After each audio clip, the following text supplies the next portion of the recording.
What if I told you there were monks in Japan who starved themselves for years, drank poison, and buried themselves alive, not as punishment, but as a sacred act? This wasn't suicide, it was devotion.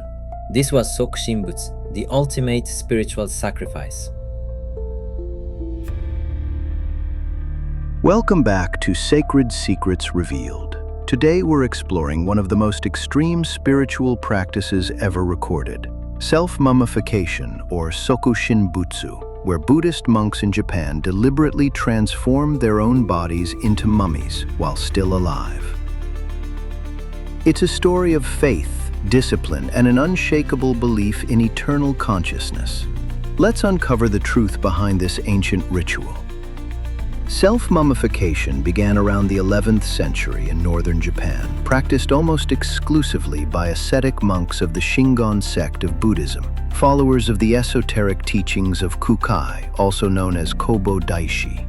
These monks believed that through intense physical suffering they could transcend death and remain in a meditative state for eternity, achieving what they called Dhammakaya, or pure cosmic awareness.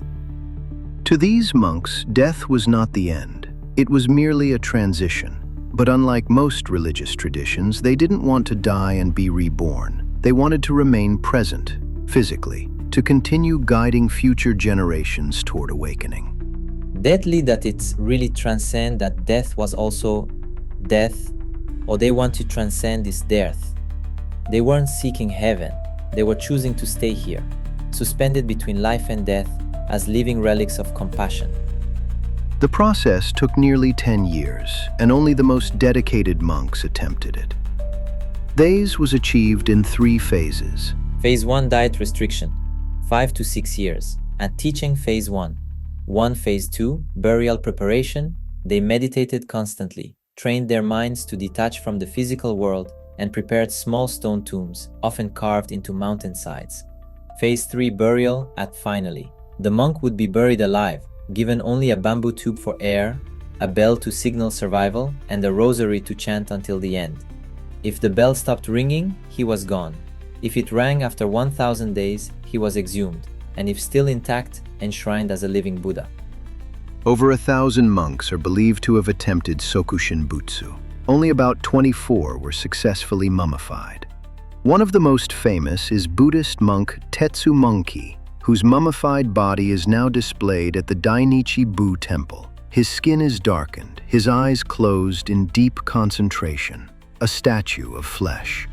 Today, this practice is banned, seen by many as extreme, even disturbing. But for those monks who chose this path, it wasn't madness, it was love. A final act of service, to remain as guides for others, long after their breath had left their bodies. So what do you think? Was this a divine sacrifice or a tragic obsession?